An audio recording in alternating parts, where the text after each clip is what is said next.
Pinakita ng programang ito ang mga pangunguna ng Parañaque City kung paano sila humataw sa kanilang mga programa sa panahon ni Mayor June Bernabe. Kaya naman awardee hindi lamang sa Pilipinas, kung hindi buong mundo, kinilala sa kalusugang programa ang Parañaque City. At higit sa lahat sa kapaligiran, inagapan din ni Mayor June Bernabe na sila lamang ang merong ganito, dredging machine at excavator na tinatawag nilang spider. Lahat yan ipaliliwanag ni Mayor June Bernabe. Hindi lamang yan, kung hindi ang kanilang gawad kalinga bilang bahagi ng kanilang pabahay program na nanguna din po ang lungsod ng Parañaque. Andito na ang umahataw, Mayor June Bernabe. Good evening, ito po si Mayor June Bernabe sa lungsod ng Parañaque. Katatapos lang po ng year 2010. We'd like to greet each and everyone very happy and prosperous new year, new 2011. Tuwan-tuwa po tayo na tayo po ay nakapagbigay ng serbisyo sa ating mga kababayan. Dumating po yung ating dredging machine. Siya po naglilinis na ilog Parañaque. Napansin po natin, lalo na po doon sa may tributary ng C5 area, simula po na nagukay doon ay medyo bumilis po yung daloy ng tubig. Target po namin is the whole stretch of the Parañaque River from San Dionisio up to Baclaran. Bis na kami po ay magpakontrata, kami na lang po ang nag-ooperate para ho kami makatipid. Sa ating pong edukasyon naman, nagpatayo po tayo ng Parañaque City College Building, Santo Niño. Nakapagtayo din po tayo ng Parañaque Science High School, doon din po sa Santo Niño. Meron din kami natayo Agriculture Building. Ito po ay nasa Baclaran Elementary School Central. Itong taon na to ay tatayo kami ng isang high school at isang elementary sa Merville. Ito po, programa naman natin sa pabahay. Tuloy-tuloy po yung ating programa. Kasama po natin ng Gawad Kalinga. Meron po tayong 4.2 hectares na nabili dyan po sa may C5 at ililipat po natin dyan yung mga nakatira sa Ilog, Parañaque para sila po ay maalisin natin sila sa danger zone. 2,500 families po yun, pero magagawa lang po namin doon sa 4.2 hectares is for 1,500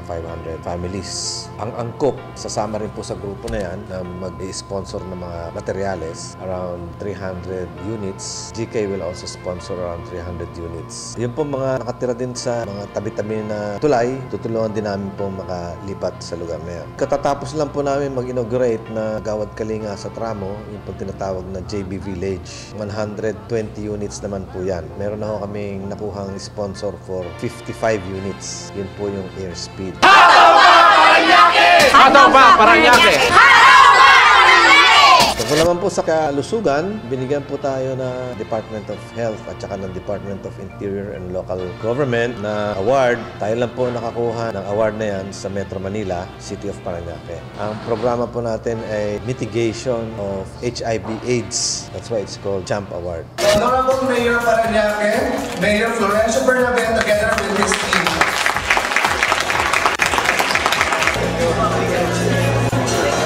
As far as collection of taxes is concerned, pina-improve din po namin yung convenience and facilities ng mga taxpayers dito po sa city. That's why we had a taxpayers lounge. May designated teller na pupuntahan nila. Mabilis po yung serbisyo nun. Wala pa kong 5 minutes, tapos na po sila at nakadeclare yung kanilang properties. We even improved on it. Ito po yung tinatawag naming RPT online. Ibig sabihin po nito, yung real property taxes, pwede na pong bayaran sa pamamagitan ng internet. All you have to do is access our website, the Parañaque website, www.parañaque.gov.ph, at doon ho kayo mag-enroll. May instructions naman ho doon. Dalawa lang ho requirement. Kailangan mag-open lang ho kayo ng account sa Land Bank. Kayo po ay current sa inyong payment ng taxes. You don't have to come to the City Hall. It's available on internet 24/7, 24 hours a day, 7 days a week. Tungkol naman po sa pagbukas ng South Luzon Expressway, tuwan-tuwa po ang lungsod ng Parañaque sapagkat natapos na po yung elevated highway ng South Luzon Expressway. Galing po yan sa Makati at nag-ramp down, nag-exit sa Dr. A. Santos Avenue. Yung pong South Luzon Expressway na yan, pati po yung exit, lahat po yan nasa loob ng Parañaque. So, nirequest ko po sa kanila na palitan nila yung exit name from Sukat to Dr. A. Santos exit. Si Dr. A. Santos po ay si Dr. Arcadio Santos. Yan po ay naging gobernador ng Rizal, kung saan ang Parañaque ay parte. At yan pong si Dr. Arcadio Santos ay anak po ng Parañaque yan. Siya po yung asawa ni Concha Cruz. So nagpapasalamat po kami sa Chitra. Pati ho yung Bicutan exit, pinapapalitan ko po ng pangalan nun from Bicutan to Doña Soledad exit. The exit and the South Luzon Expressway, especially that exit, is within the territorial jurisdiction of Parañaque. Paranaque. Sa atin naman po, pag-apply ng business permit, ongoing na po yung pagre-renew ng mga business permits. Mag-apply na po kayo habang hindi po masyadong masikip. Deadline po niyan is January 20. Avoid the rush. Magbayad na po tayo. And in the future, we will design a software program for payment of business permit through internet. Baka maging obsolete na po yung City Hall. Sana naman hindi. Patuloy pa rin po yung aming programa sa pangkalusugan, sa edukasyon, sa environment, sa livelihood, sa peace and order, sa mga kapulisan at tuloy po ang pagsuporta namin. Programa namin sa senior citizens, sa youth. Kaya po ang aming gagawin. Tuloy-tuloy din po ang aming programa na yan hanggang sa katapusan po ng taon nito. And hopefully, marami na naman kaming ma-accomplish na pagbabago. Tandaan nyo po, ingatan nyo po